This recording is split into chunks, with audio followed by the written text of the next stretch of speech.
My amendment exempts from the bill any construction project for a nuclear facility planned in an area designated as an earthquake fault zone.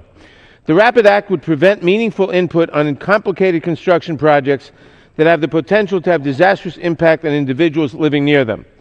The meltdown of the nuclear reactors at the Fukushima Daiichi power plant in Japan in the aftermath of a devastating earthquake and tsunami highlights the dangers of regulatory failure when it comes to ensuring the safe operation of nuclear reactors. In particular, the Fukushima disaster illustrates the failure in planning a construction project in an area susceptible to earthquakes and tsunamis. March 11th, 2014, next week, marks the 3-year anniversary of the Fukushima meltdown. A recent reporter visiting the site recently described it like this: the site of Fukushima nuclear disaster in Japan remains a post-apocalyptic landscape of abandoned towns frozen in time.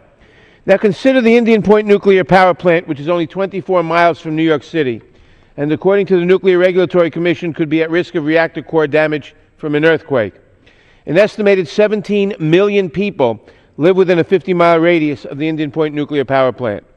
By imposing strict deadlines and limiting opportunities for agencies and the public to participate in the approval process, this bill could prevent the Nuclear Regulatory Commission from being able to protect the tens of millions who live in the greater New York metropolitan area and millions of other Americans who live near nuclear power plants from a catastrophe akin to what happened at Fukushima in Japan.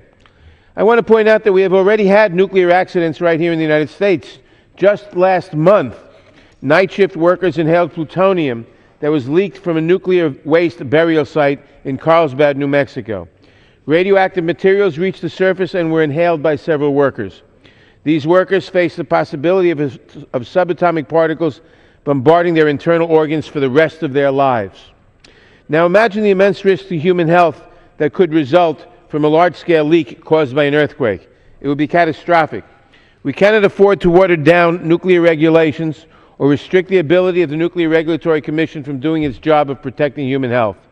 My amendment would ensure that the inclusive and prudential construction approval process that currently exists under the National Environmental Policy Act will continue to apply to any construction project for a nuclear facility planned in an area designated as an earthquake fault zone. The procedures in this bill that would short-circuit the NEPA procedures are just too dangerous when you're considering an application to construct a nuclear facility in an earthquake fault zone. I urge everyone to support the amendment because when it comes to constructing a nuclear facility in an earthquake fault zone, we really cannot be too careful.